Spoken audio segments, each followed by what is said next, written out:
I think I'm going to start. So I'm Professor Wanda Markotter. I'm the Interim Director here at Future Africa. And I'm going to play the role of Program Director today, but also introducing all the speakers that you will hear.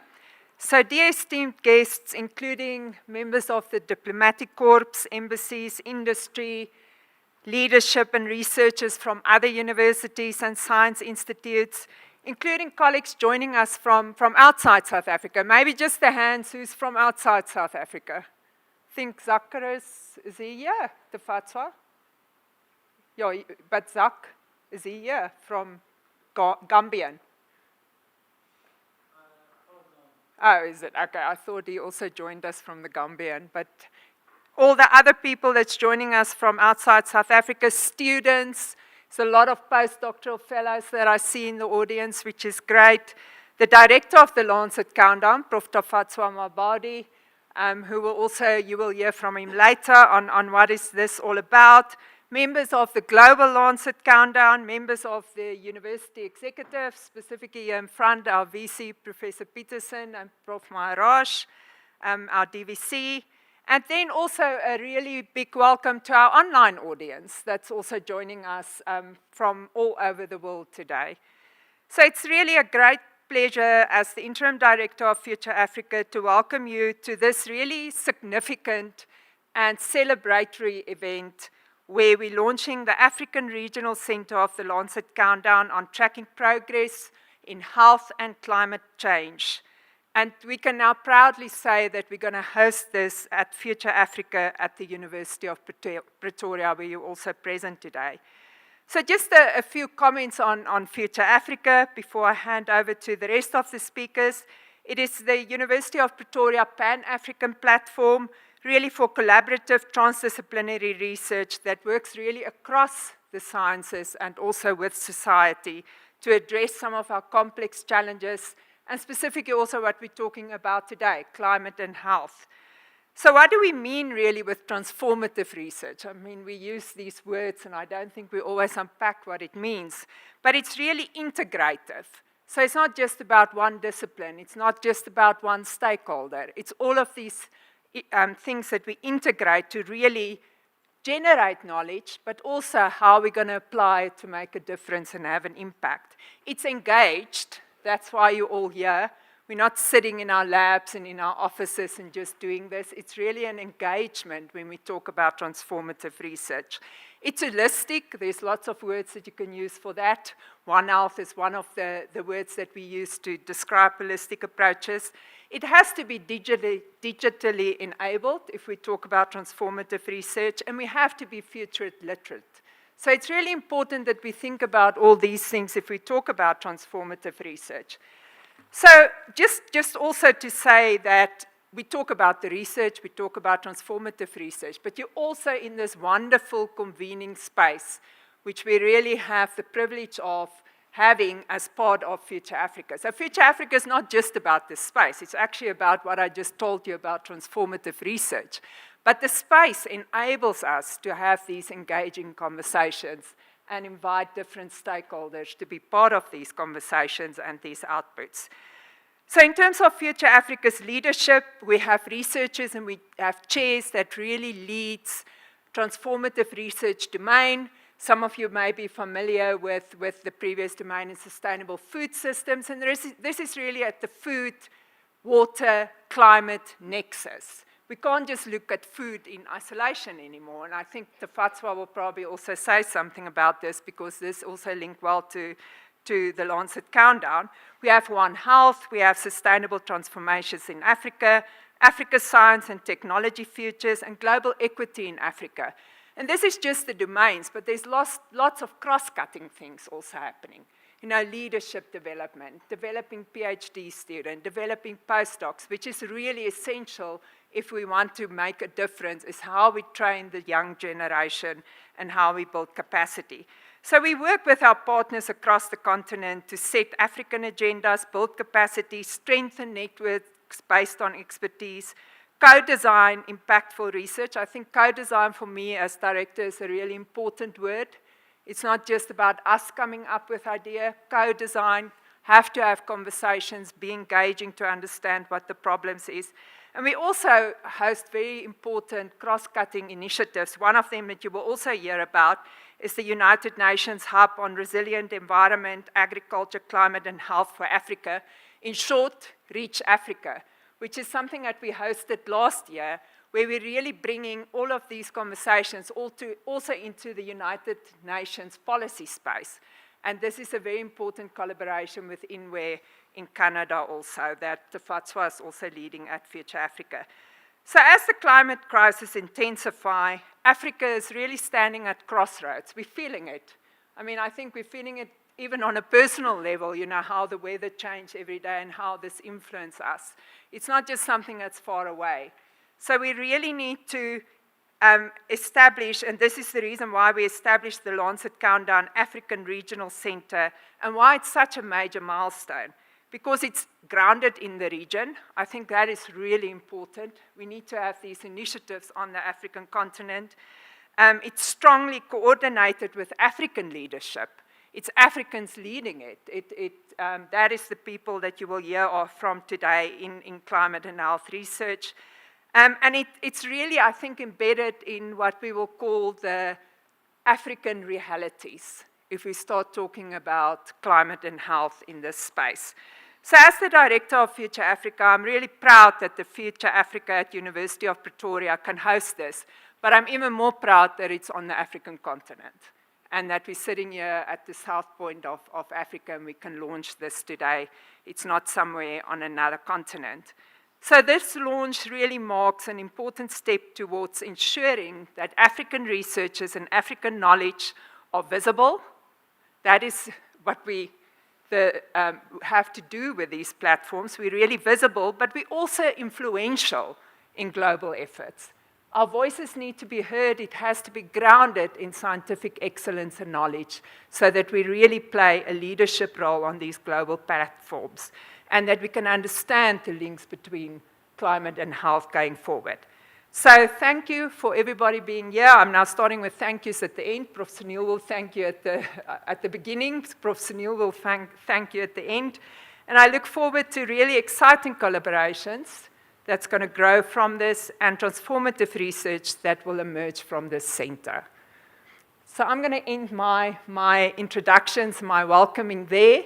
And then I've got the real privilege to introduce our next speaker, which is here in person, which is our Vice-Chancellor of the University, Professor Francis Petersen.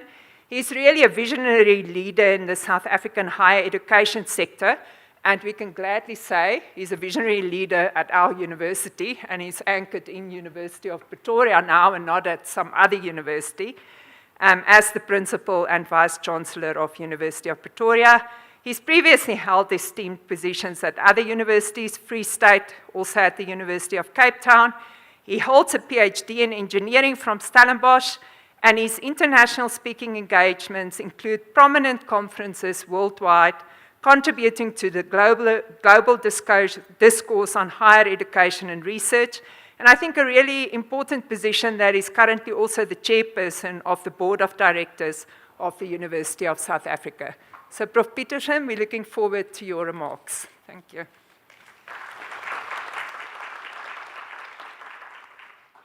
Thank you. Thank you very much, Professor Markotter, as the Interim Director of Future Africa. And on all of the remarks and the welcome that you already have given, I probably should just say all protocol observed. But I would rather like to also, there's a couple of individuals and group of people that I would like to say welcome, those that are in the room and those that perhaps might not be in the room. But I would like to first welcome our distinguished representatives of the Lancet Countdown, members of the Lancet Countdown board, and also their global partners, representatives from the World Health Organization Africa Office, Africa Centers for Diseases Control. Then, as Wanda already has indicated, we also have our Vice Principal for Research and Internationalization and Innovation, Professor Sunil Maharaj. I also would like to welcome, although she probably already known to you, Professor Wanda Markotter, as the Interim Director of Future Africa, and the fact that we could use this particular venue. Wanda has indicated it's a venue which we're very proud of. It's a venue that played a fantastic role as a convening space of bringing people from across different constituencies, sometimes across different geographies together, and talk about particular issues. And where we have diverse viewpoints is to get a better understanding and appreciation where those viewpoints come from. So the convening ability of Future Africa, in the context of what Wanda has indicated, there is also serious research and knowledge generation discussions that happen, but the fact that it can play that magical role of convening is for us very important. Then Professor Tafadzwanashe Mabhaudhi, the director of the Lancet Countdown African Center, he will give the keynote address for us a little bit later. And then Dr. Liz Marie Besson, who is the regional center program manager. And then obviously to all of you that I haven't mentioned as part of this group of individuals, our esteemed colleagues, partners, policymakers, very importantly students, and then honored guests that are here this afternoon. And it's really a warm welcome from the University of Pretoria for us to be able to have this official launch of the Lancet Countdown Regional Center hosted here at the Future Africa campus, but at the University of Pretoria. Now, it is both a privilege and a profound responsibility to host the center. I think it's an affirmation of a shared strategic continental commitment to critical research.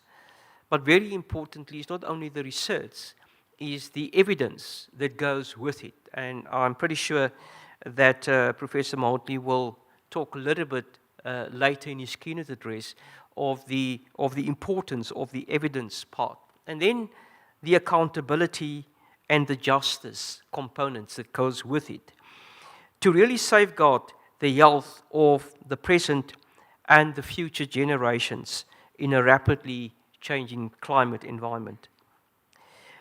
The increasingly obvious reality is that climate change is not only an environmental issue. It's a health issue, it's an economic issue, it's very much important for our part of the continent that it is also a development issue. It's indeed a justice issue. And then, very importantly, and this is where the convening part also comes in, it's an intersectional issue. So placing health at the center of our climate change response is more urgent now as we need to protect the lives and the livelihoods, especially for marginalized communities across Africa. The Lancet Countdown is globally recognized as one of the most authoritative scientific collaborations on the intersections between environmental change, health systems, and economic well-being. It tracks the health impacts of climate change at centers across the globe and plays a critical role in ensuring that science informs policy and action at every level. And therefore, it's important for us to also, within this audience, have policymakers to be able to pick up what the research and the evidence gives us to be able to shape futuristic policies in this domain.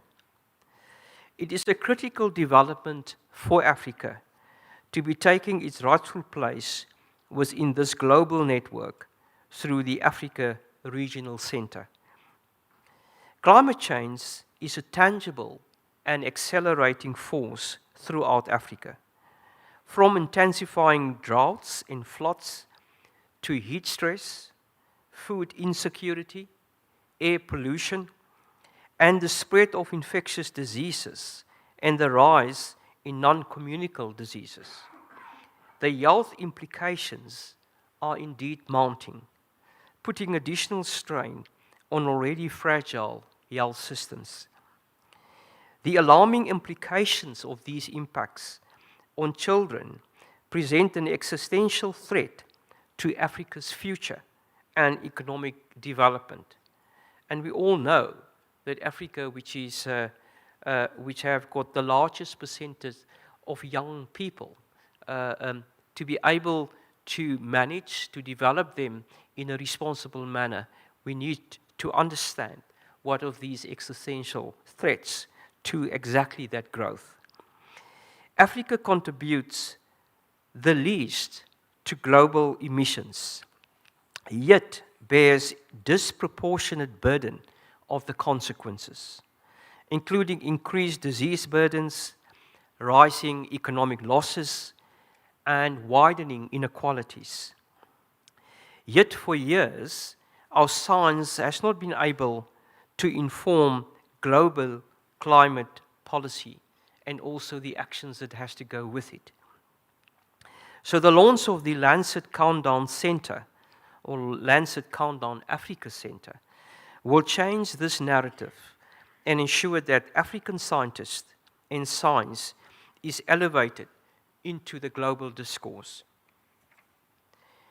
The cost of failing to act on climate and also on health are profound, escalating long-term environmental degradation, irreversible ecosystem loss, increased food security, widening inequality, and mounting economic damage. On the positive side, the benefit of decisive, evidence-based action can indeed be a game changer. And that could be the game changer we require to achieve healthier populations, more resilient economies, strengthened health systems, and sustainable development pathways. It is imperative for Africa to take center stage in the global climate health discourse, contributing, as Wanda has indicated, Africa-led research, data, scholars, and also solutions. And the University of Pretoria is deeply honored that Future Africa has been selected to host the Lancet Countdown Africa Regional Center and ensure that Africa contributes to leadership, to different perspectives, but also intellectual direction to the global debate and action required. We are proud to say with confidence that the University of Pretoria has the institutional strength and demonstrated capacity to convene continental and global networks.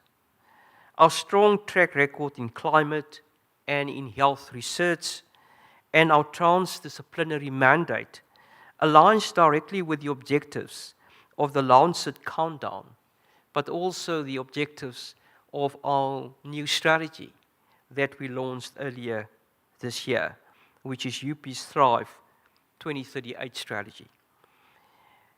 And this strategy extends over a 12-year period.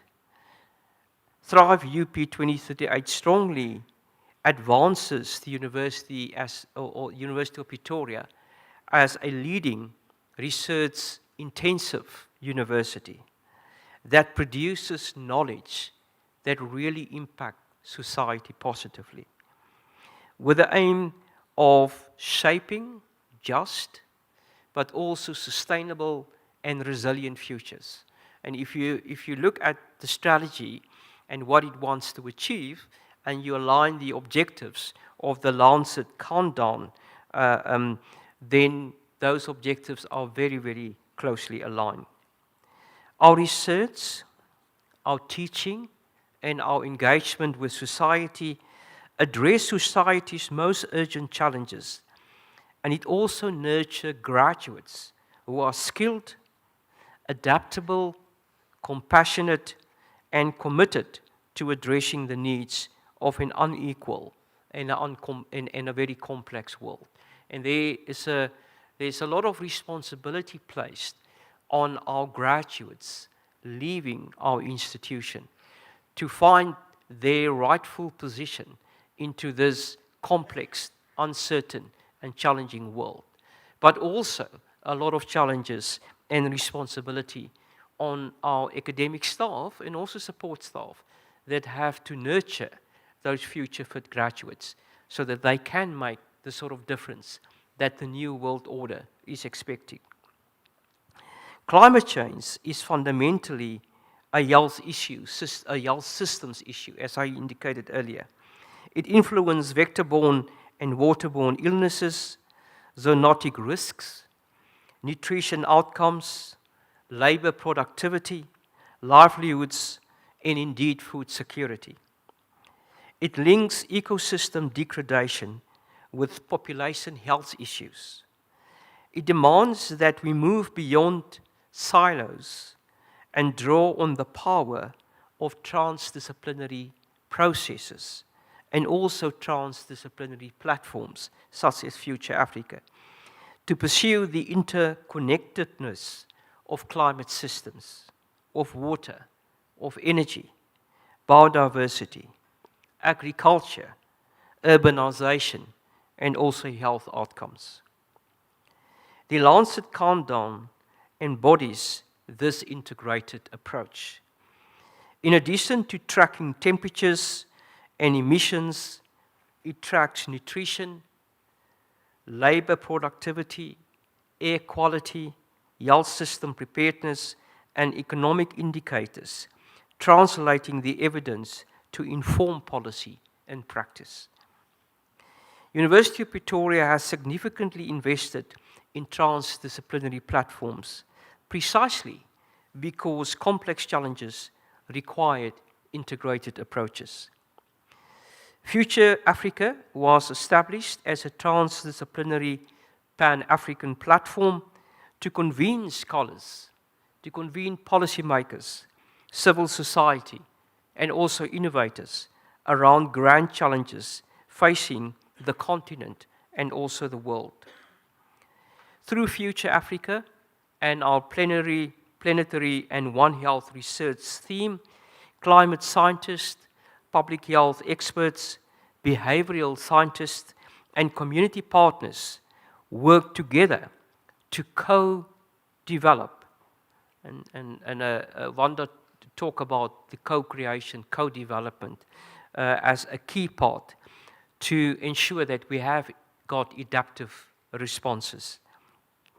The work not only generates research outputs that is important for universities, but it also supports the behavior change, informs municipal planning, and empowers communities to adopt health protective practices in a warming climate.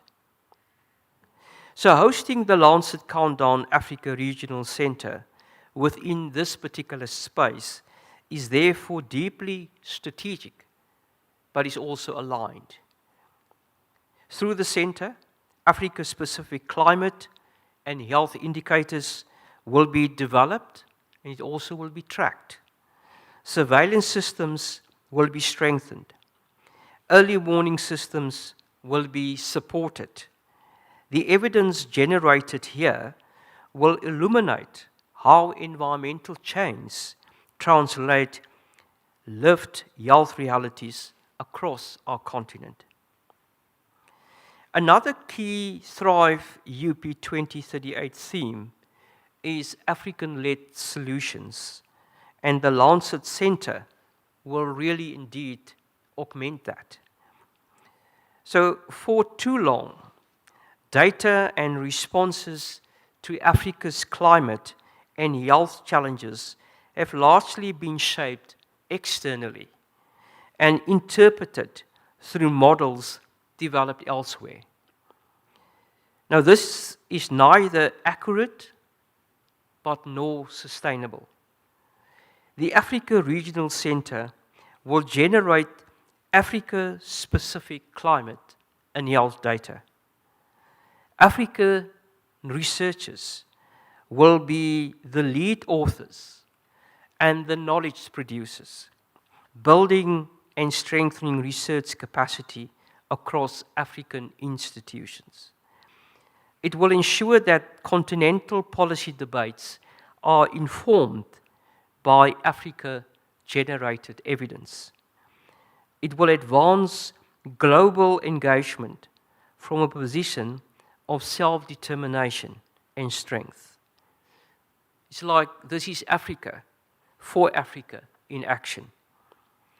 One of many critical challenges the continent is facing is the shift in climate-sensitive infectious diseases driven by changing rainfall patterns, temperature variability, and ecological disruptions.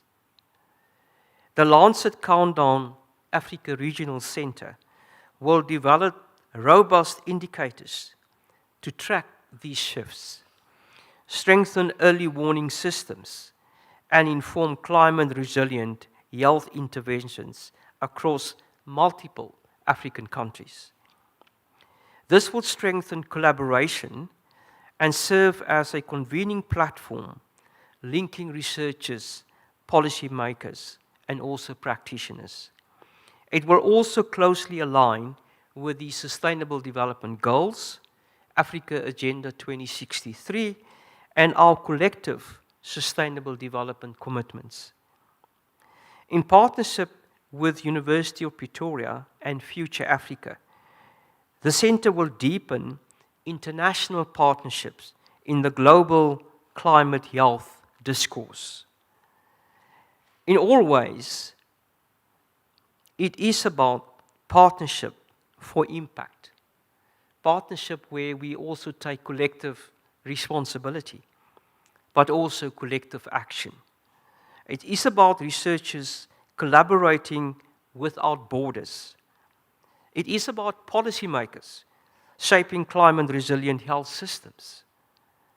But it's also about communities whose lived experience and lived experiences inform our research and indicators, and whose well-being is our ultimate measure of success.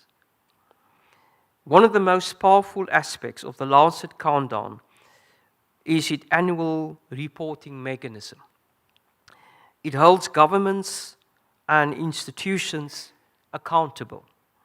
It translates complex scientific data into accessible indicators that can inform policy, investment, and public discourse. And I can just think of the fantastic value for researchers and for students that complete higher degrees, masters and PhDs, for this wealth of not only data, but you will have a sense of the value once you have gone through the data, and that evidence inform policy, and you can be able to see that that policy, through other mechanisms, impact those that are impacted negatively through climate change and other aspects related to the African continent. This aligns strongly with University of Pretoria's commitment to research that matters, research that informs policy, that shapes public debate and improves lives, with universities as active participants in a sustainable and equitable future. As I said at the outset, hosting the Africa Regional Center comes with an enormous responsibility, and I'm just looking at Professor Mabhaudhi. He's not only carrying the responsibility alone, obviously, but it comes with a responsibility. It also comes with urgency, as well as with hope. Africa is the youngest continent. It is a continent of innovation, a continent of resilience, but also a continent with a high level of creativity. Across our cities and rural communities, we see adaptation strategies emerging. We see renewable energy initiatives expanding. We also see community health innovations responding dynamically to environmental change. And we see artificial intelligence and information and communication technologies being used to improve health and education, agriculture, and also economic access. That's all that we see on the continent. But while the Lancet Countdown highlights risk and the actions required, it also illuminates progress, identify practices and adaptation, and highlight all the co-benefits of climate action for health, employment, and also equity. So as Vice-Chancellor, I see this partnership as a defining milestone in our journey towards 2038 and beyond. It collectively reinforces our commitment to the common good. It asserts that we are engaging with the complexity of our time, not from the periphery, but from the center of action. And in closing, I'd like to express my deep gratitude to the Lancet Countdown, their leadership for entrusting us with this responsibility, and we don't take it lightly. To our continental partners for their collaboration, and to the teams at Future Africa and also beyond within the University of Pretoria, and there's a lot of representatives from other faculties and institutes here from the University of Pretoria who have to work tirelessly to make this possible. I wish to express my appreciation to Professor Markotter for the enormous contribution she has made to host the center here at Future Africa, to Professor Tafadzwanashe Mabhaudhi for his leadership as director, to Dr. Liz Marie Besson for her stewardship as program manager, and to many scholars, partners, and institutions within South Africa and across the continent, we have made this a reality. May the Lancet Countdown Africa Regional Center significantly strengthens Africa's agency in shaping its climate, health, and prosperity future. And may it help that this generation and the next experience a wiser, a healthier, a more equitable, just, and a resilient continent and the world. I think we owe them. Thank you.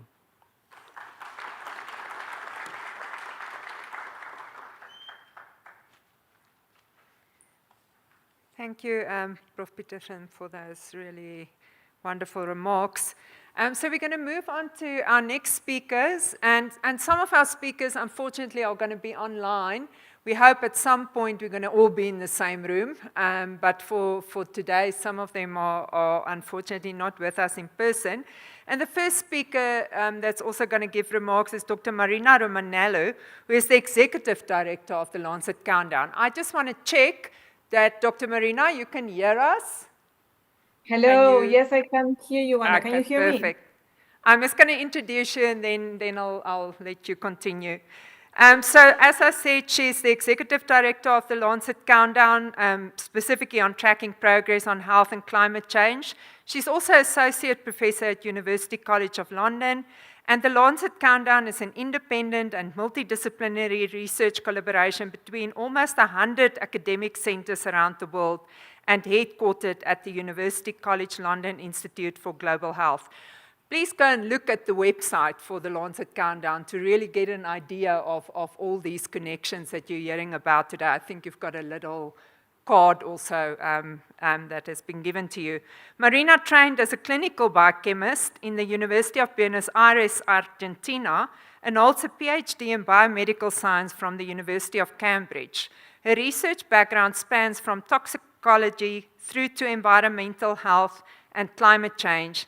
And before joining the Lancet Countdown, she carried out her research in the Instituto Tecnológico de Buenos Aires, the University of Cambridge, and the Francis Crick Institute in London in the UK. So welcome, there you are. Now I can at least see your face.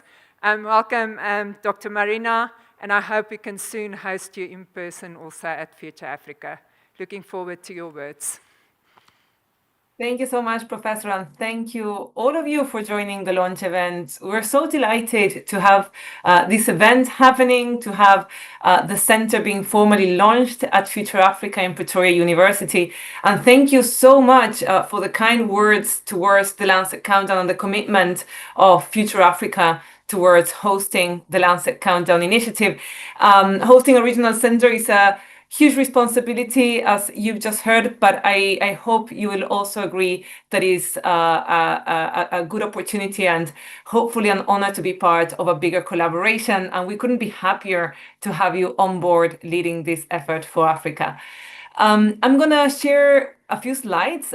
What I thought I'd do, because you've heard a lot about the importance of the African continent at the epicenter of climate change and health, not only because it's already been dealing with the impacts of climate change and is at the forefront of adaptation efforts, but also because of the huge injustice of being so hit by a crisis that is not largely of its making.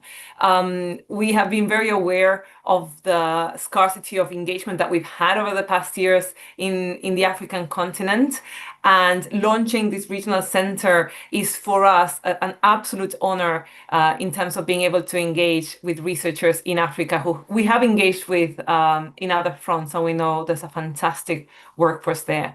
So I'm going to share with you a bit of the Lancet Countdown itself, who we are, how we came to be, and what it is that we're trying to achieve and that we're now going to work on together.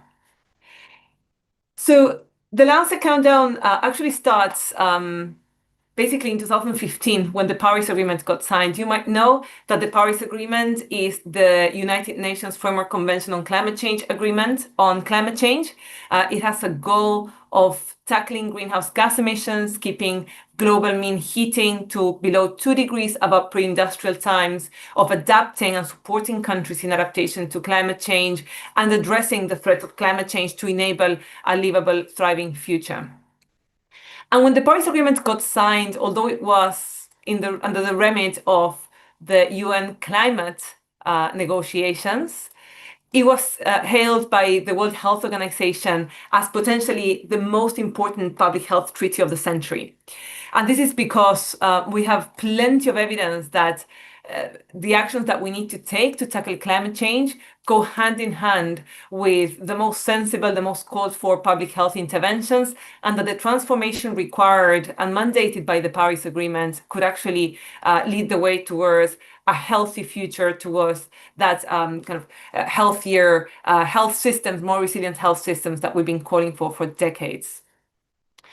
So the Lancet Countdown actually starts after the commission that was published at the end of 2015, formally 2016, which says that tackling climate change could be the greatest global health opportunity of the 21st century.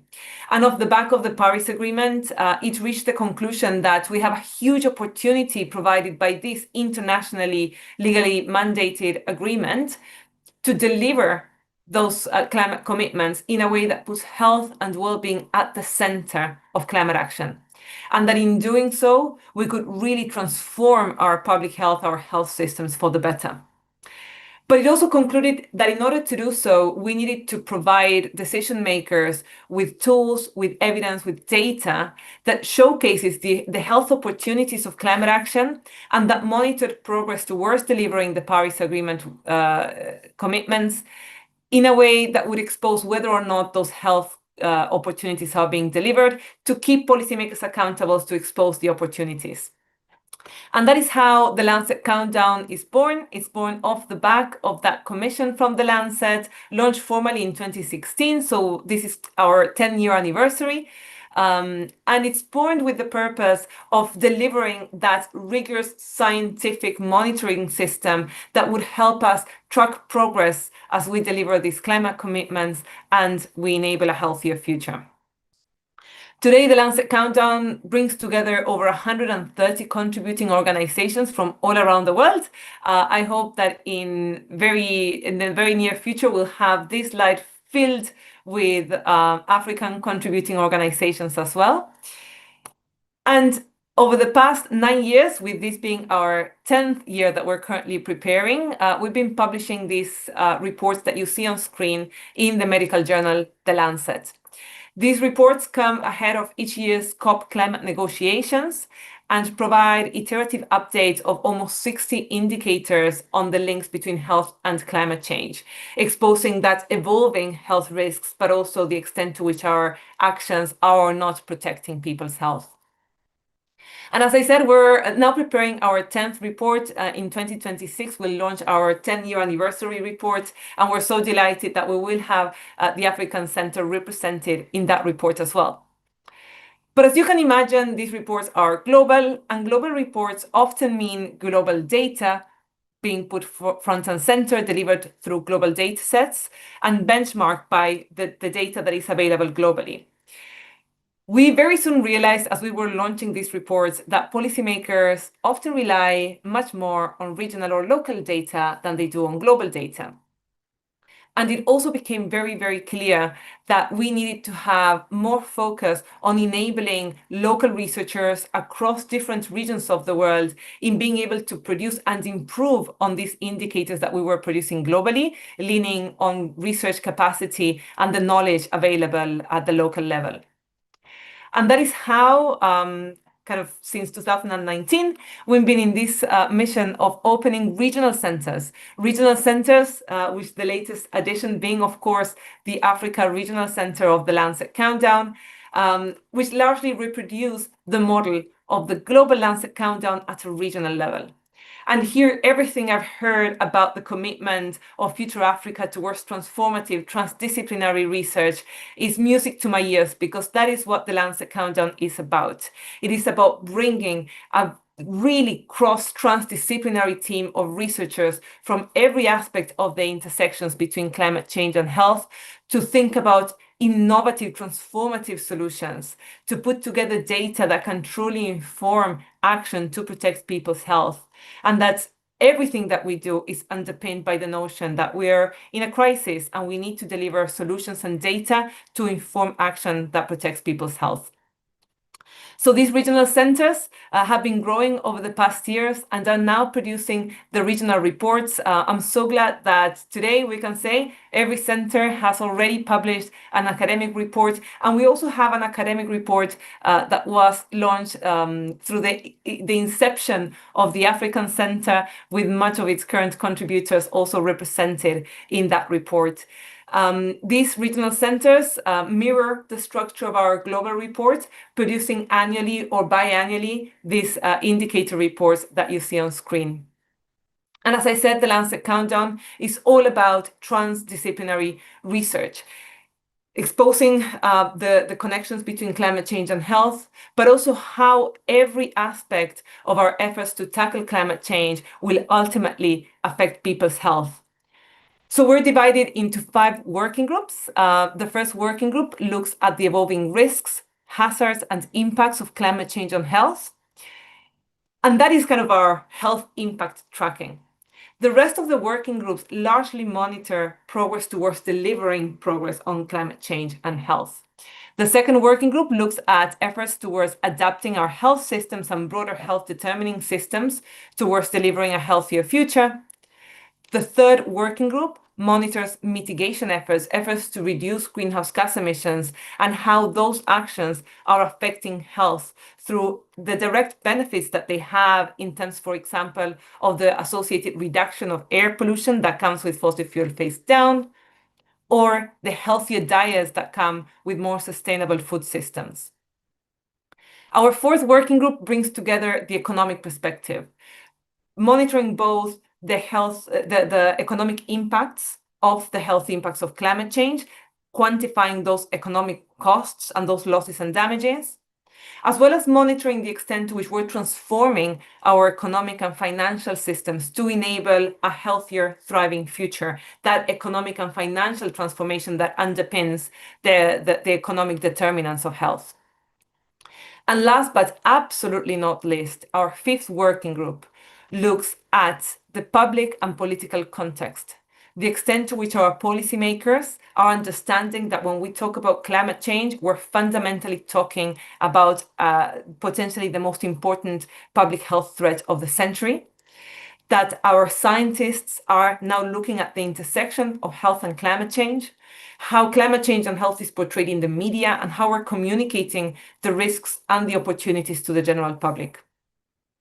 These 5 thematic working groups therefore cut across virtually every area of expertise and are mirrored, as I said before, across our different regional centers. And I'm just so delighted to share that the Lancet Countdown Africa Center has now finalized the period of recruitment of our working group leads for Africa.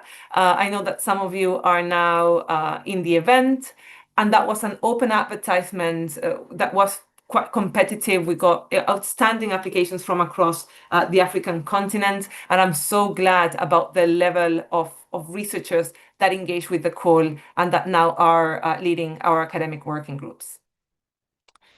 But obviously, while academic research and scientific indicators are at the center of what the Lancet Countdown does, that is just the beginning of the story. We are not about just publishing outstanding papers in high-impact journals. We're about ensuring that the evidence and the science that we generate is available and is actionable to drive change and to deliver policies that protect people's health from climate change. So at the core of what we do is efforts to turn research into impact. As you can see there on screen, the Lancet Countdown has roughly 3 core arms, one of which is that research and monitoring academic capacity. But importantly, we also have a strong effort towards policy engagement and translation of our scientific evidence towards policy products and towards making them accessible to decision makers. And obviously our communications and outreach. We strongly believe that it's our responsibility as researchers in the midst of this crisis to communicate science accurately and rigorously to the general population, to our fellow researchers, to the scientific and general public. And therefore, we also put a lot of efforts towards communications and outreach of our work. And we also put a lot of focus, as you've heard, in capacity building, in ensuring that we're training an up-and-coming, very strong cohort of researchers and research fellows within the Lancet Countdown, and that we're engaging the broader scientific community in being able to develop these rigorous indicators, models, and monitoring systems on climate change and health, so that we can truly deliver that bottom-up, locally led effort to track progress on health and climate change at the highest level of rigor. And with that, I wanted to thank you so much for your time. I know you're going to hear a lot about what the Lancet Countdown has planned already to deliver through the Africa Center. And I did not want to leave without thanking once again Pretoria University, Future Africa, and above all, Tafadzwanashe, our fearless leader who has stepped out and also got this position through a very competitive open process and obviously got appointed due to his outstanding track record on climate change and on health efforts. So I'll leave you now to the rest of the event, and I hope truly that next time I will be able to visit. If it's not for an event, I will soon find an excuse to be there with you in South Africa. And once again, thank you so much for your efforts, for your partnership, for your collaboration, and for everything that you have done to ensure that we can launch the Lancet Countdown Africa Center at Pretoria University, Future Africa today.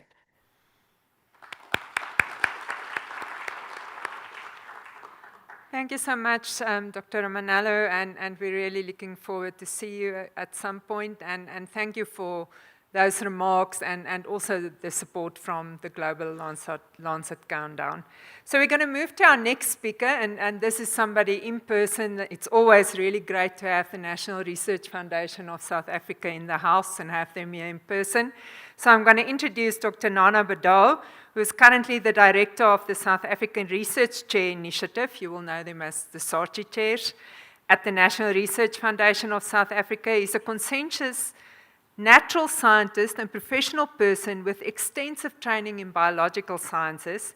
He possessed both theoretical and practical experience in both teaching as well as training, with thorough and precise approach to personal and assigned projects. He has worked with various international funding agencies, the British Academy, British Council, Swiss Tropical and Public Health Institute, German Aerospace Center on various funding initiatives. Nana joined the National Research Foundation in 2014.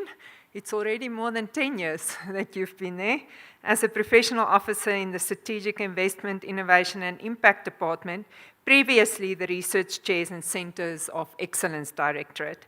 He was responsible for managing these Centers of Excellence and also the aligned centers that goes with it. Before joining the NRF, he was a senior technical officer and lecturer at the former University of Limpopo Medunsa campus, now Sefako Makgatho Health Science University, also in the biological department. He's a member of several professional bodies. He obtained his BSc degree from the University of Witwatersrand, his honours degree, cum laude, from the University of Limpopo, formerly the Medunsa campus, and then he started making the right choices. He's one of our alumni who did his master's degree, also with distinction, at the University of Pretoria in paraclinical science, and his PhD was conferred in 2014, also at this university. So welcome, Nana. We're really glad to have you here.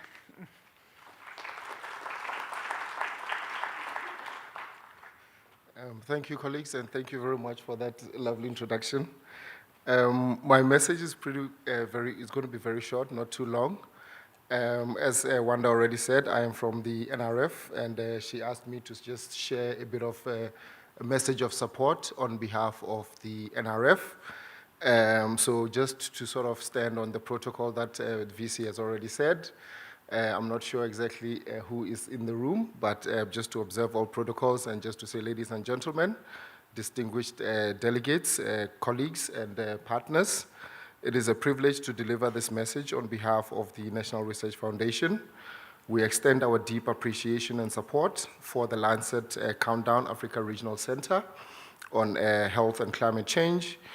As you all know, across our continent, we are witnessing firsthand how climate change is reshaping daily life through rising temperatures, extreme weather events, shifting disease burdens, food insecurity, and the growing strain on our health systems.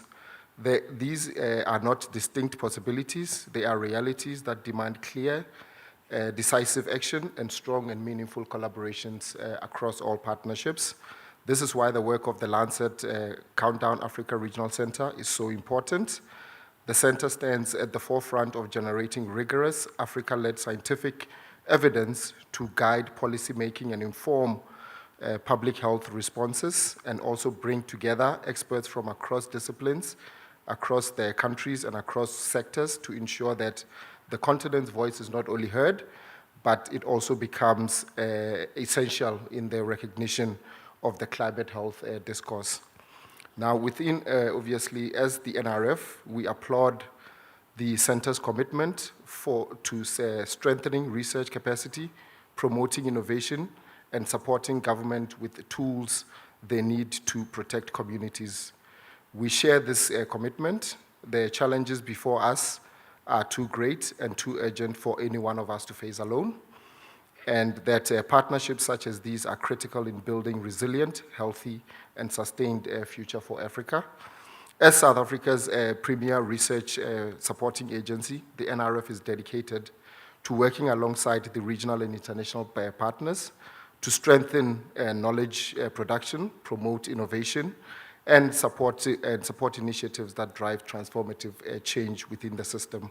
We regard the Lancet Countdown Africa Regional Center as an invaluable ally in this mission of ours, and we recognize that addressing the intersection of climate and health requires long-term vision, sustained investment, and collaborative and sort of collective resolve. The National Research Foundation stands ready to collaborate with the partners in the room and the partners that you have across Africa and beyond to strengthen the scientific capacity, cultivate innovation, and support evidence-based policy interventions. We are proud to stand alongside the Lancet Africa Regional Center as it continues to illuminate the links between climate and health, to advocate for evidence-based solutions, and to empower Africa's policymakers and researchers within the knowledge system that is needed to drive meaningful change. So on behalf of the NRF, I do extend our support and deep appreciation for the work of the center, and we look forward to continued collaboration going into the future. And thank you so much for the opportunity to share these few words. Thank you.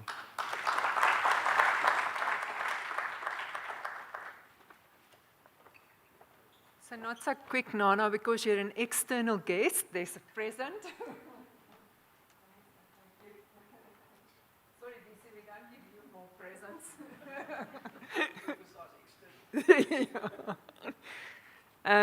So thank you for those words, and thank you for the support from the NRF. So the next two speakers, we're going to go online again with really important Africa collaborators and stakeholders. And the first one is Professor Brama Koné, who is the Technical Officer for Climate Change and Health at the World Health Organization Africa Regional Office, where he brings over 20 years of experience across WASH, public health, and climate change adaptation. There you are. And I'm just making sure you can hear us, Dr. Koné. Yeah, sure, Okay, perfect. I can hear you. I'm just going to continue a bit with your resume, and then I'll hand over to you. And I think you also saw, when you look at Marina's slides, that the WHO have a very strong stand on climate and health, and I'm sure Dr. Koné will also refer to that.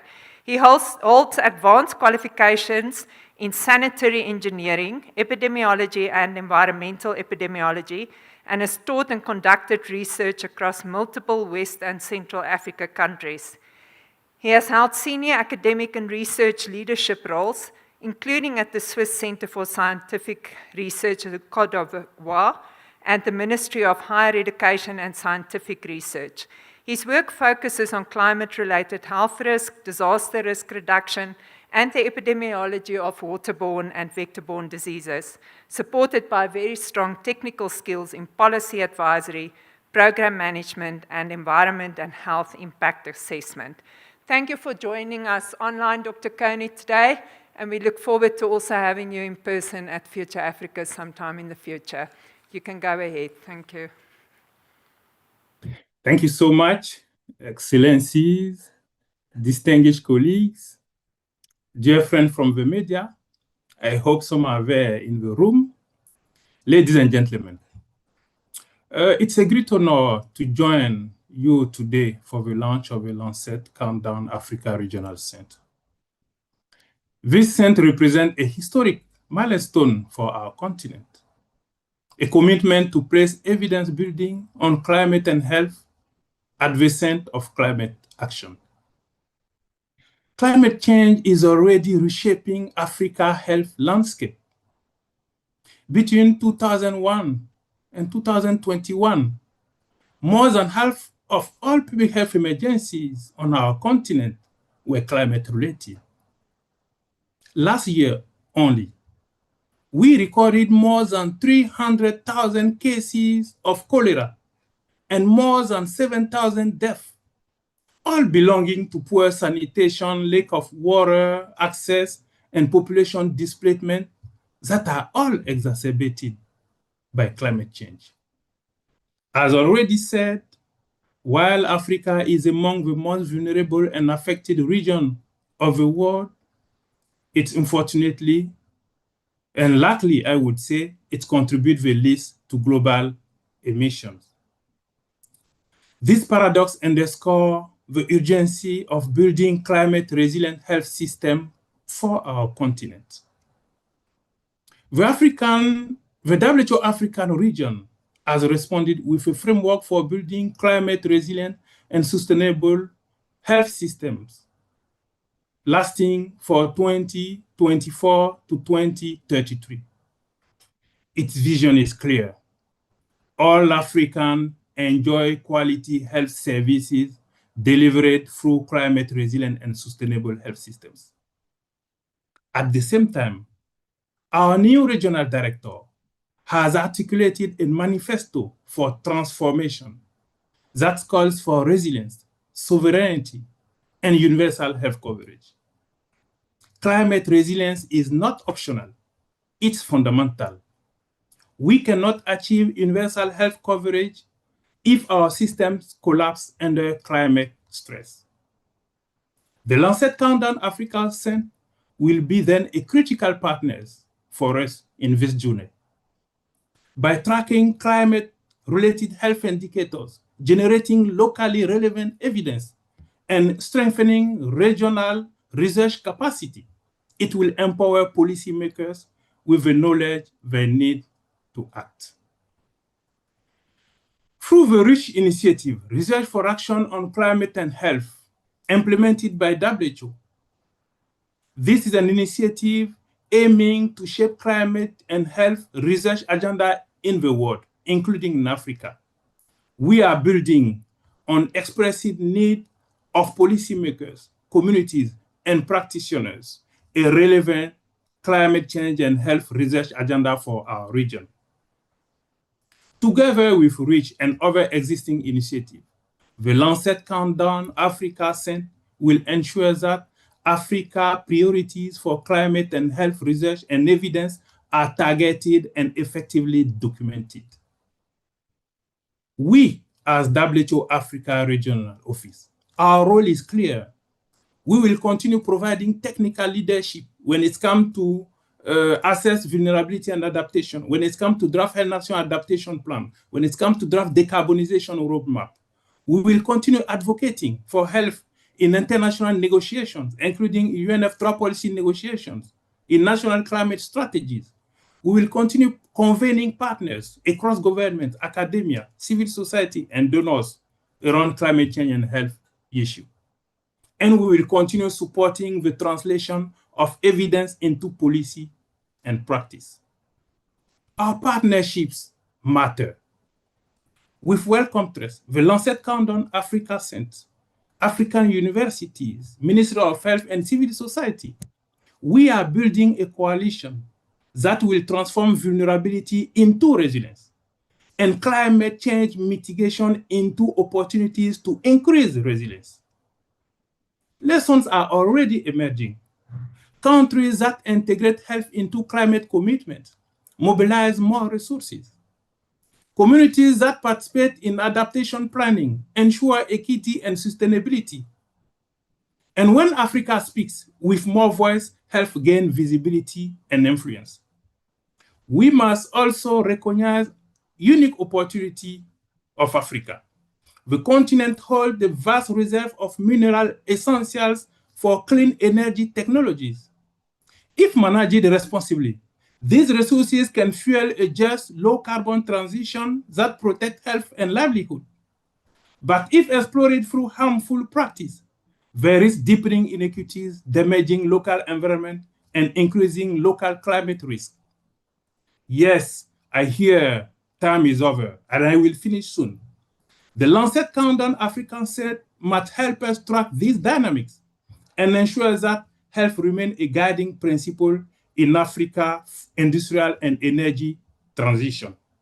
Looking ahead, and to end by this, we will continue scale up. We need to continue scale up evidence generation, support member states to implement climate resilient health intervention, mobilize innovative financing, ensure that Africa abundance resource fuel just low carbon transition, and importantly, ensure that every African benefit from health system prepared to present and future climate challenge. Colleagues, for us, this launch is more than an event, it's a commitment. A commitment to build a healthier, more resilient Africa together. Let us seize this opportunity to align science, policy, and action. Because climate change is the greatest health threat of our century, and because Africa, as one of the most affected, must lead in shaping the solution. With gratitude, I thank you for your kind attention. Thank you. Thank you, Dr. Koné, and I know we work with WHO and AFRO quite a bit across the university, and we're looking forward at strengthening that partnership also through this center, and hope that you will visit us at some point also in Pretoria. So the next speaker is also online. I just want to check if he is there. I Professor. I'm here and I can hear you. Okay, and you can hear us. So Dr. Githinji Gitahi, and I hope I pronounced that right, is from Amref Health Africa, which he joined in 2015 and has held various roles across health, media, and private sector. Prior to joining Amref, he served as Vice President and Regional Director for Africa at Smile Train International. He is a renowned leader on both global and regional fronts with notable achievements, including co-chairing the global UHC 2030 movement and serving on the Commission of Africa's COVID-19 response. He previously also served on the governing board of Africa CDC and the board of the National Cancer Institute. Additionally, he is the co-chair of the Strategic Advocacy Committee for PMNCH and serves on the board of the Coalition for Epidemic Preparedness and Innovation that we know as CEPI, the board of trustees of the Safaricom Foundation, the Scaling Up Nutrition or Sun Movement Lead Group, and the board of Food for Education. He also serves at the independent board of the Lancet Countdown, which I think is also important in this context. He is a vocal advocate for pro-poor universal health coverage and leads the largest thought leadership convening on the African health agenda. We're looking forward to your words. Thank you, Doctor. Oh, thank you. Thank you very much. And I'll not take long. I'll try to be very, very brief. And I am calling in from Kenya. And last week we had severe weather events. We had severe flooding and about 69 people died in Nairobi. Of course, this has a relationship with global warming, the climate change issue that we're discussing now. I think for me, I will speak both as a board member, but also as a member of the Amref Health Africa group that works on development across the continent. And what we see is that whereas the discussions around carbon trading, carbon emissions, and all these things are really critical and important, we see communities in the front line of all these difficult terminologies. We see them, the flooding, as I talked about, happening more frequently. We see drought, as we talked about earlier. We are seeing increasing disease outbreaks, emerging and re-emerging. And we are seeing major impacts on many sectors, water, sanitation, education, and all these things.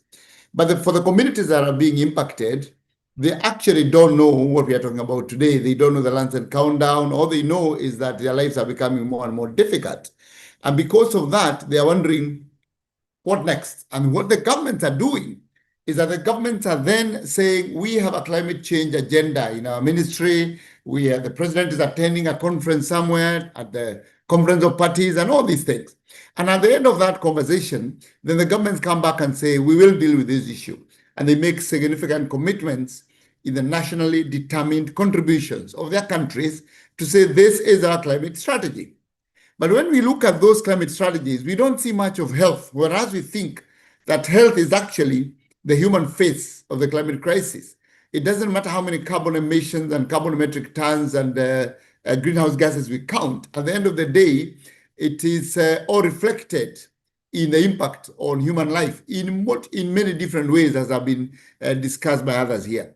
But when the governments then go and do commitments on the nationally determined contributions, then we say, are these nationally determined contributions aligned to the will of the people? Are they human-centered? Are they actually addressing the challenge of the African people? Because these nationally determined contributions are countries in Africa that are preparing their strategies on climate change.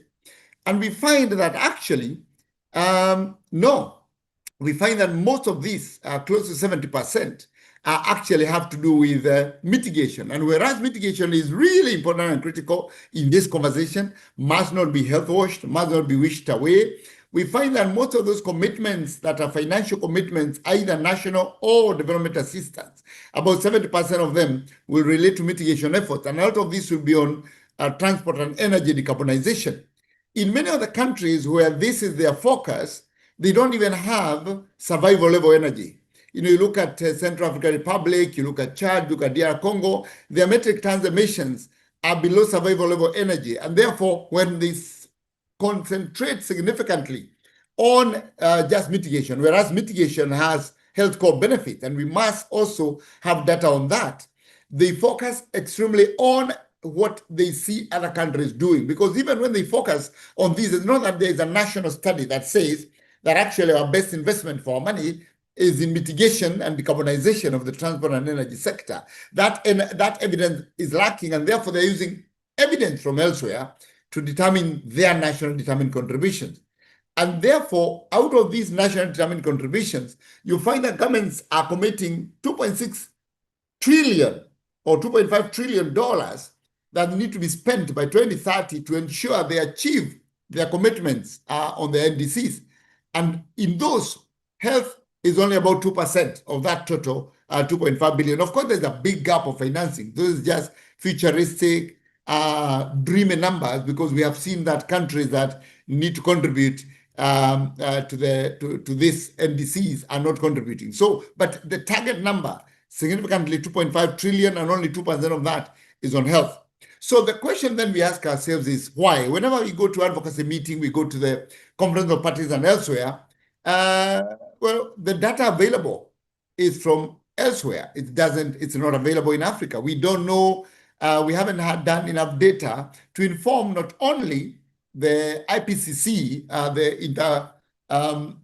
the IPCC on the data that informs the COP on its strategy. All the data available is elsewhere.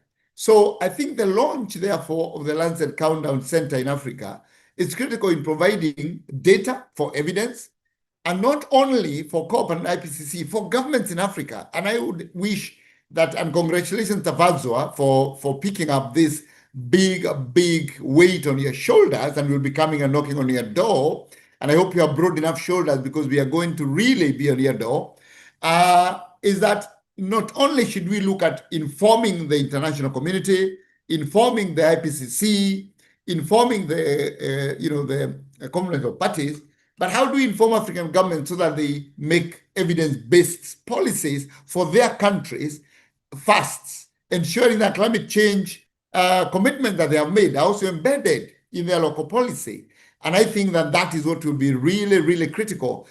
For us at Amref, we see the impact happening every day, and we have tended to develop strategies that involve communities, indigenous knowledge of what's happening, both qualitative and quantitative.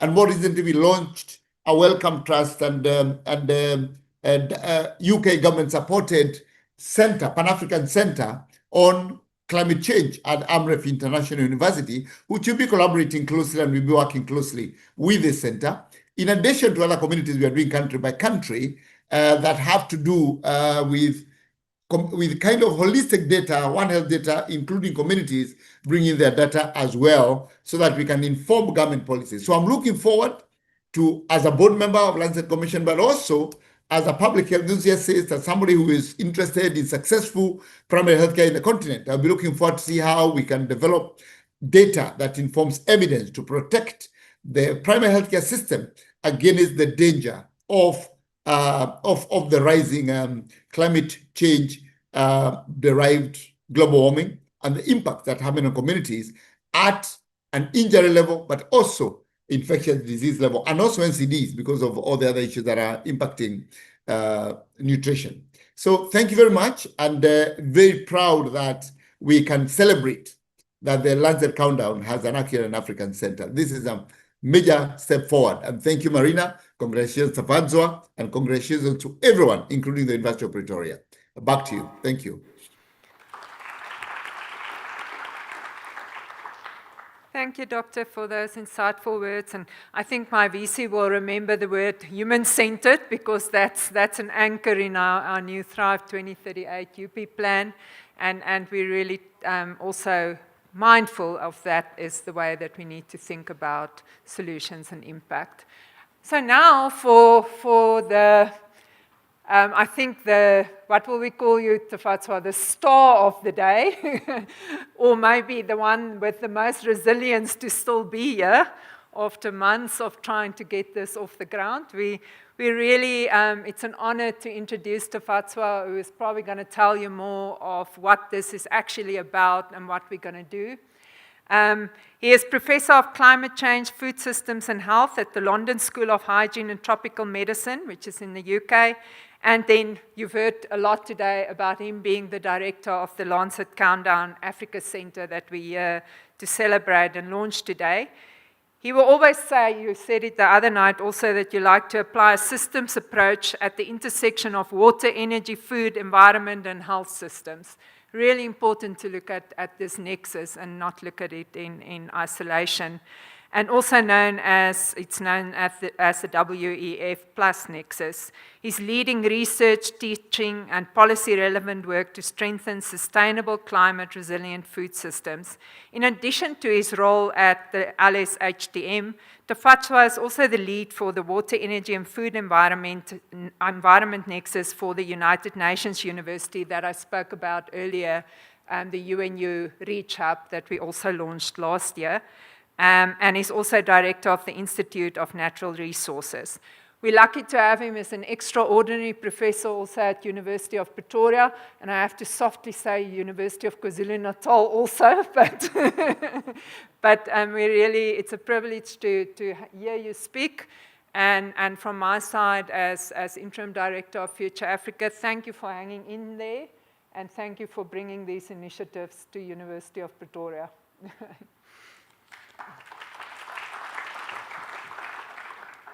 Well, thank you very much, Wanda. Good afternoon, the Vice Chancellor, Deputy Vice Chancellor, and members of the Diplomatic Corps, and all protocol observed. I hope I got that right. I'm not a very formal person. I'm more of a scientist than anything else, so forgive me if I get the protocol incorrect. But I'm happy to be here today in person.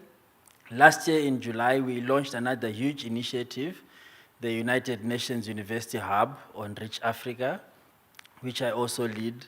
Unfortunately, I could not be there in person on that day, so I was one of the people on the big screen. So it's really fantastic to be here today in this room and seeing everyone.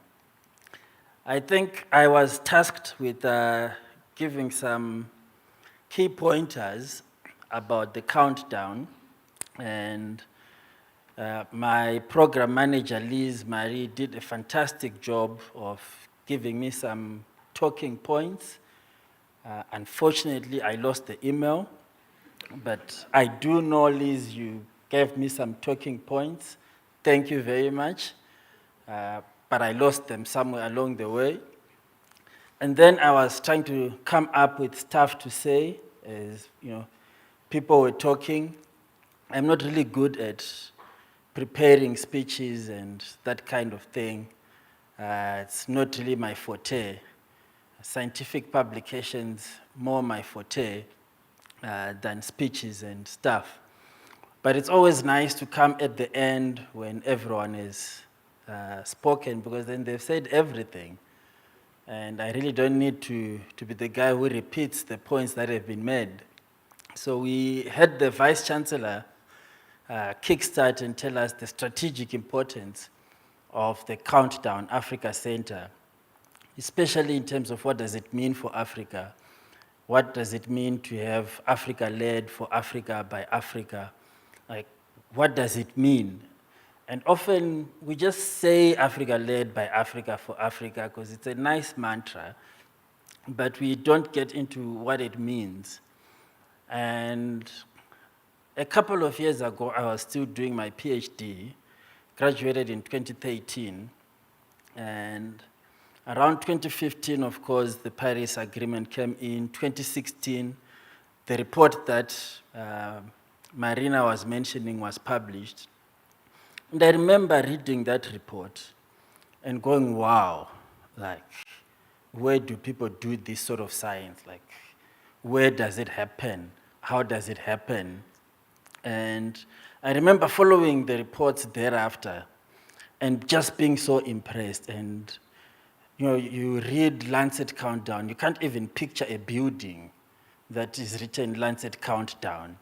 You can't picture a face, but you're enjoying the science, you're enjoying the information and the evidence, but you can't relate to it as an African.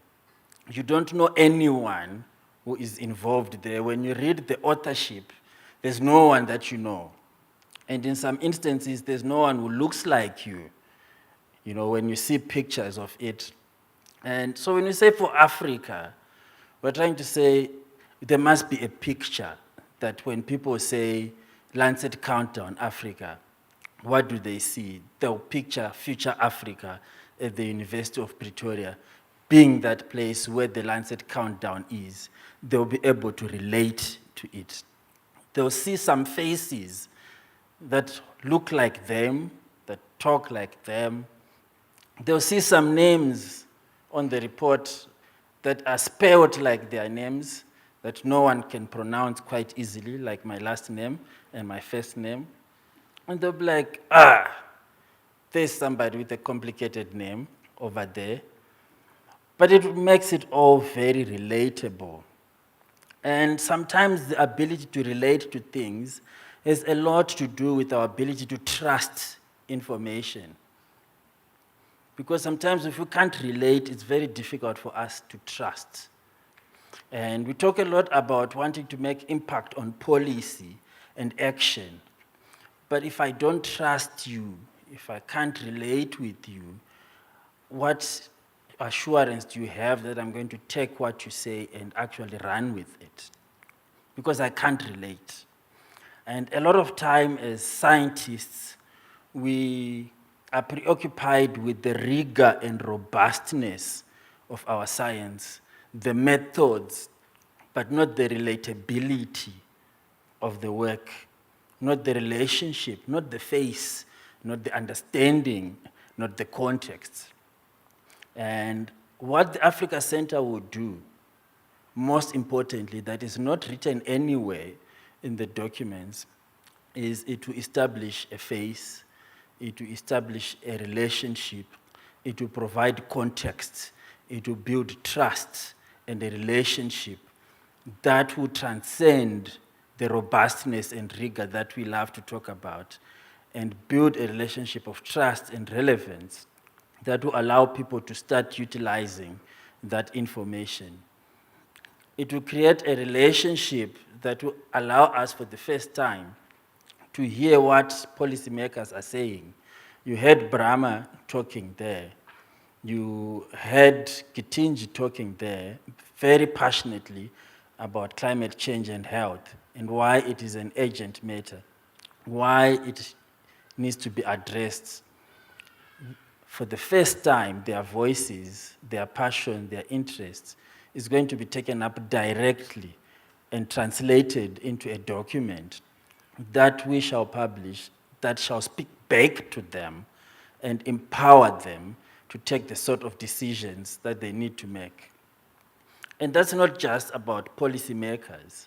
Just now, as I was sitting there and everyone was talking big things, I was writing down all the big things and thinking of topics for my postgraduate students, thinking this sounds like a nice research question, fantastic, someone is going to do this. So again, it means our postgraduates that we train are going to be trained at the interface, at the frontiers of science that is relevant and that is actually needed. And it makes a big difference.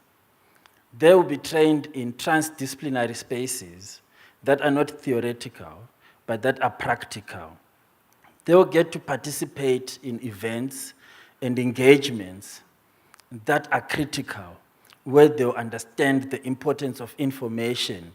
How does science get translated to informing big decisions and big ideas? What does that room look like? Who are the people who get to be in that room?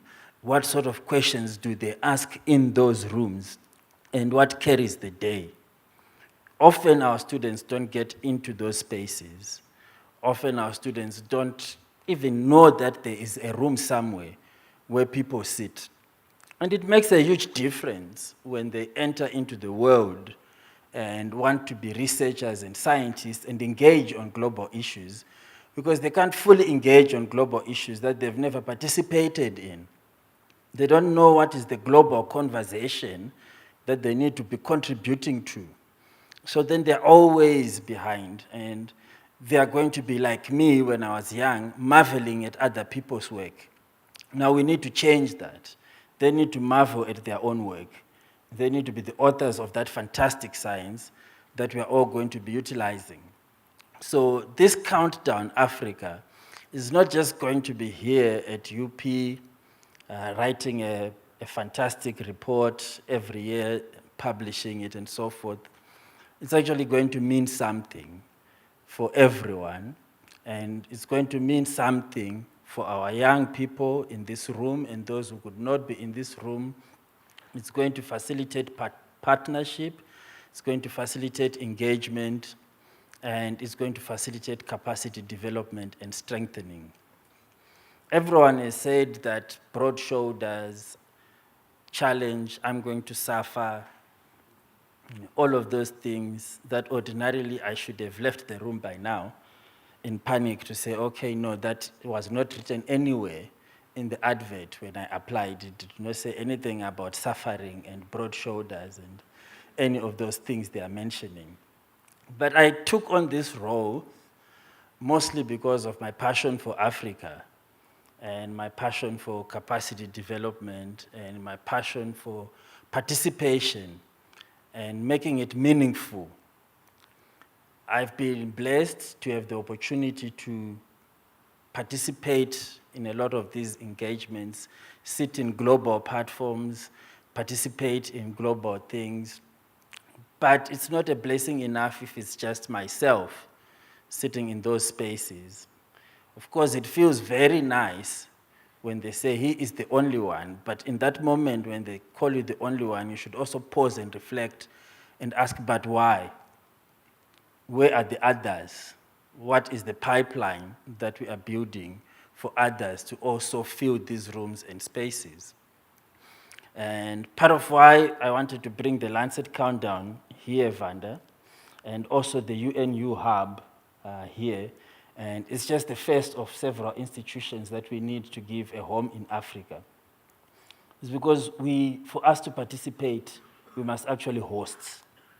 We can't just want to participate in things that we are not taking an ownership of, because then we are just crying to be in someone's house, and that doesn't make sense. So we need to build the house ourselves, and then we can occupy the house, and then we can invite others into that house.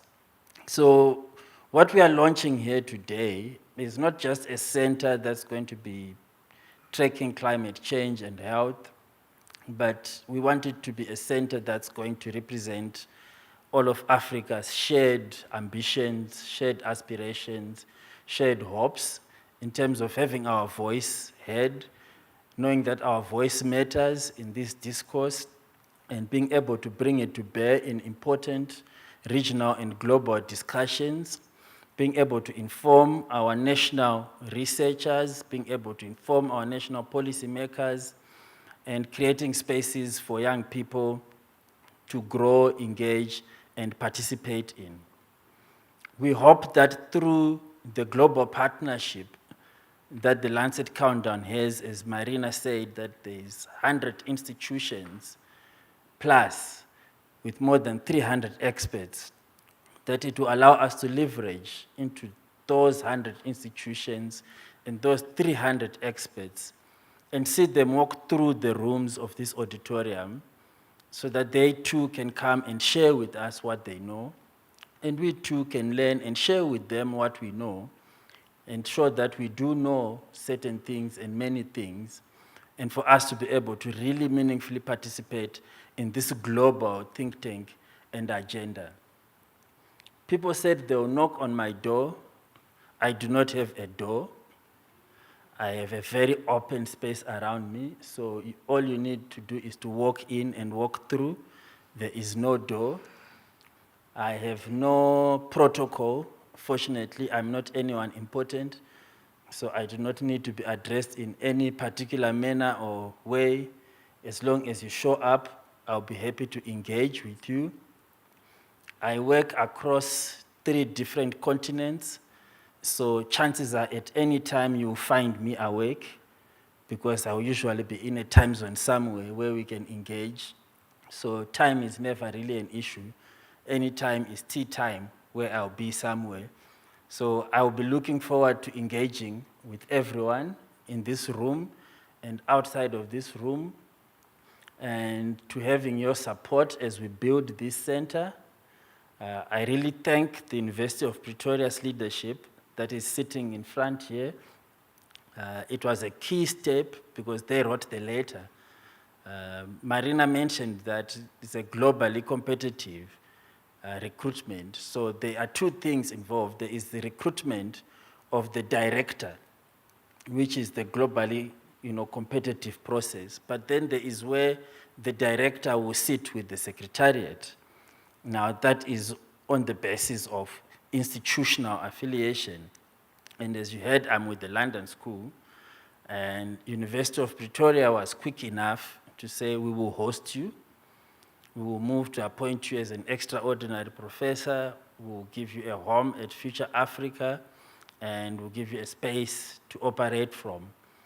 And the contract for the countdown was only signed last week.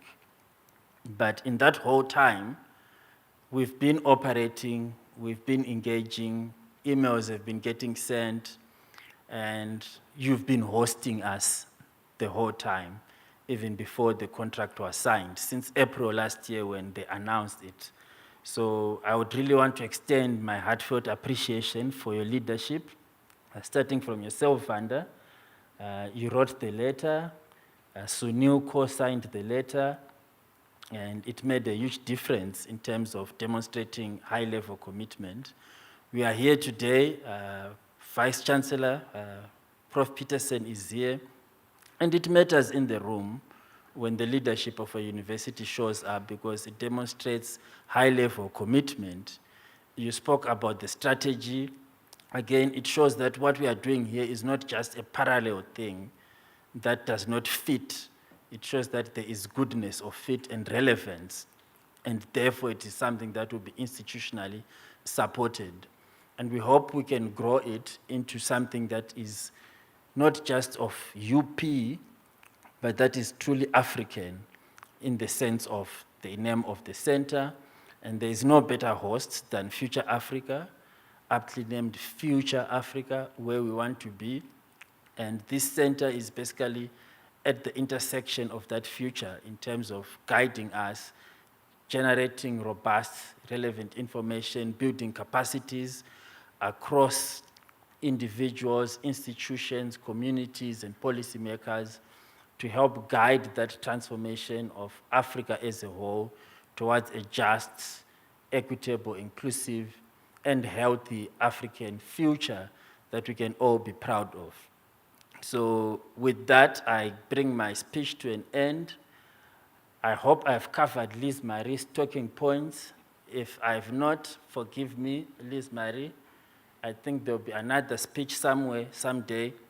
I promise to stick to the script in that order, but I'm just happy to be here today and to see this Africa Center launched.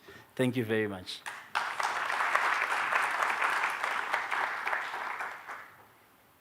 After all the formalities, you will at least have a chance to have a glass of wine with Tafadzwa and celebrate this.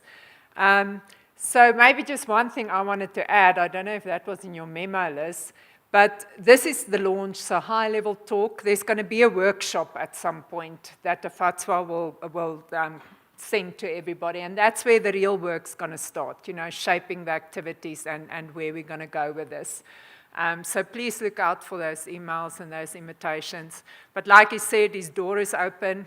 Speak to him if you've got ideas. There's lots of young minds that I'm seeing in the audience that I'm sure can shape this better than some of these old researchers, including me, that's here. So Prof Sunil, I'm going to read your bio, and there's a very good reason why I'm going to read it, because I don't think I introduced the DVC ever. He's always at the end, and then he says thank you or something, and then we go. But Prof Sunil Maharaj has served as a Vice Principal for Research, Innovation and Postgraduate Education at the University of Pretoria since August in 2022. Prior to this, he was also the Dean of the Faculty of Engineering, Built Environment and Information Technology from 2014 till 2022. So 2 of our leaders are actually engineers. I don't know if that's a good or a bad thing. We'll see in a few years. He is a distinguished fellow. He's a professional engineer with the Engineering Council of South Africa and a distinguished fellow of several prestigious institutions, including the South African Academy of Engineering. In 2021, he was elected chair of the Global Engineering Deans Council, becoming the first African to hold this position.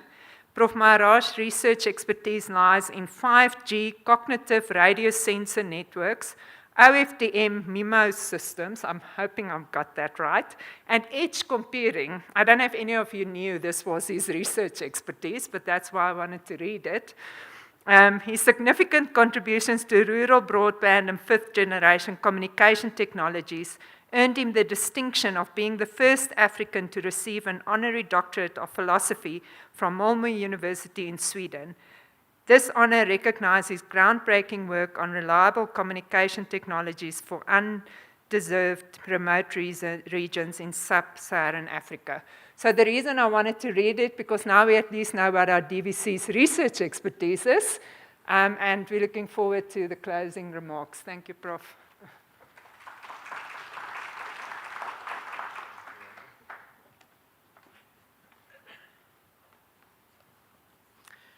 Good afternoon, colleagues. Since I'm between you and the cocktails, I'll try and keep it short. Again, as they say, all protocols observed. Our Vice Chancellor, our dignitaries, our keynote speakers, our people from the Diplomatic Corps, welcome to all of you, and of course, our online guests. Thank you for being there, and thank you for joining us this afternoon. So my job is to close today's event, a historic moment in the history of, I think, Africa, not only for UP, but certainly Africa.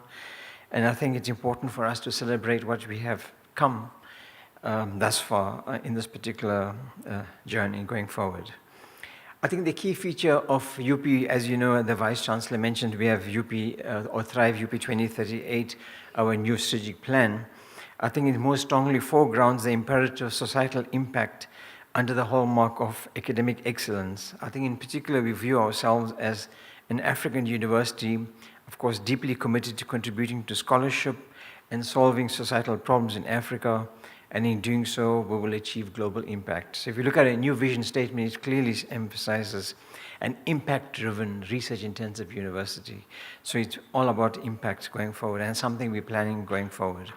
I think as you heard this afternoon, Professor Markotter, our Future Africa Interim Director, talked about this transdisciplinary collaborative platform, a convening space specifically to use and unlock the transformative potential of African sciences to inform and inspire a future of thriving African societies, and a space to transform and, of course, help our African researchers to thrive. So it's, as you can see, Future Africa is uniquely placed. It doesn't belong to any particular faculty. It doesn't belong to any particular academic department. It doesn't belong to any particular professor as well. That's why it's called Future Africa Platform. And the reason for that is deliberate, so that we bring different people together. As we talk in Africa, the calabash being the melting pot of everybody's ideas.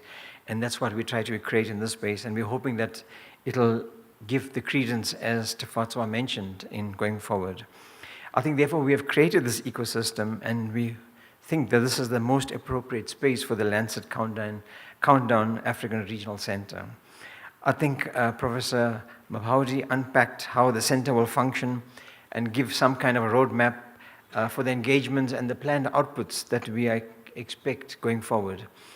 I think we are confident that under the leadership of Professor Tafadzwa, we will see an ever-increasing policy and other impacts emanating from the center's activities. And of course, most important, galvanizing people, bringing people together from different areas, from energy, climate, health, our veterinary sciences, and our climate and sustainability folks, and our engineering folks, and others together. And that's the important, and that's going to be the differentiator in terms of charting the way for Africa. In particular, I think we look forward to seeing the growing use of Africa-specific data to support policy and action agendas. I think in order to achieve this, mobilizing African experts to take up opportunities to join the center working groups and contribute data has to be the priority. And you know, we just launched last year our high-performance cluster at University of Pretoria. And for data, you need computing power, and I think we have that. And of course, South Africa also has a high-performance cluster. So as a collaborative initiative, I think we have the infrastructure to support that moving forward for the African continent. I think in his address, Professor Petersen also spoke about the strategic importance of hosting a center like this at the university. Indeed, the congruence between our strategic objectives as a university and those of the global Lancet Countdown and the regional center in particular is multi-layered, and it brings convergence and value to both of us. I believe that the center will provide both the established, highly regarded UP scholars and other scholars already working on these themes together, as well as the scores of emerging academics, the opportunity to help and address the critical and of course interconnected challenges posed by climate change for human health, well-being from an African perspective. And I think the exciting part is, as we heard, there's 100 such institutions, how we bring the 100 institutions together to work and to share this. And of course, something like 300 or more experts across the globe. I think that's going to be a trailblazer for us on our African continent. We are grateful for the participation of Dr. Romanello from the Global Lancet Countdown in today's program, and they're heartened by the fact that global and existing regional centers have capacity that can support this center, particularly in its early stages and while we're developing it. We also greatly appreciate contributions made by the speakers from the NRF and the World Health Organization, and thank you, Dr. Na, for your time here and supporting us, and of course the SAGI chairs we have at UP as well. You clearly underscored the relevance of the center of building African scientific capacity and leadership, as well as the importance of health-centered approach to climate change from a continental policy, norms, and of course, health systems perspective. The remarks by Professor Gitahi from Amref provided valuable insights into the experience of climate impacts by healthcare practitioners, an important reminder of the diversity of voices that should be heard and must be heard in developing health-centered climate change responses on the continent. I believe that today's launch sets the scene for great things to come. As the University of Pretoria, we want to assure Professor Tafadzwanashe, our guests participating here today, and our online guests, and also the wider community of stakeholders in the climate health nexus in Africa, that we are here to work together and to realize the aspirations and dreams of the African people. If we cannot do it, no one else can do it, in my view. And we need to leverage our existing networks, our expertise both on the continent and globally, and that we can work together to make this center a success. Thank you to the organizers for putting this event together, the logistics, the AV team, and so forth. It was great. And as you know, it was a bit of a conundrum because we only signed the contract last week. So we were concerned that, would we be able to launch this in time? But I think things worked out very well. In turn, we have great expectations that our hosting of this prestigious center will result in greater visibility for the university and for the climate health research, and it will further catalyze transdisciplinary synergies, and it will ultimately ensure that African expertise helps shape international climate health responses. And the reports we put out will be adopted by many other countries, both the developed and the developing. As such, the center will support resilient, equitable, and sustainable futures for Africa and the world. And I thank you very much for being here this afternoon, making time to be with us, and to celebrate this great milestone. As I say, to move forward, we have to take one step, and the first step, and I think this is the first step moving forward. At this point in time, I'd like to ask our online guests, I'll tell them thank you very much for being here. We're going to close the online presence at this point in time because we're reaching very much the closure of today. And colleagues, before we leave, I think there's a request for us to do a group photo. So please join us outside to do a group photo. And then after that, please join us for the cocktails and we can network and discuss some research ideas. As Prof Tafadzwanashe said, let's brainstorm a few ideas and with the people that are around here and how we can move this forward. Because remember, this is placed at UP, at Future Africa, but it is everybody's platform. So it's each one of us responsibility to make it succeed and to make it work for us and see how we can engage constructively and build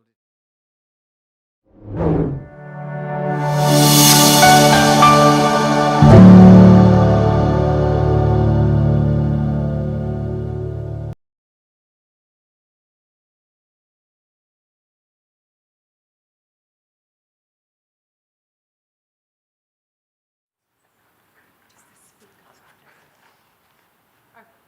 Looks like nobody wants to go outside. So Mariki, it's at the pond.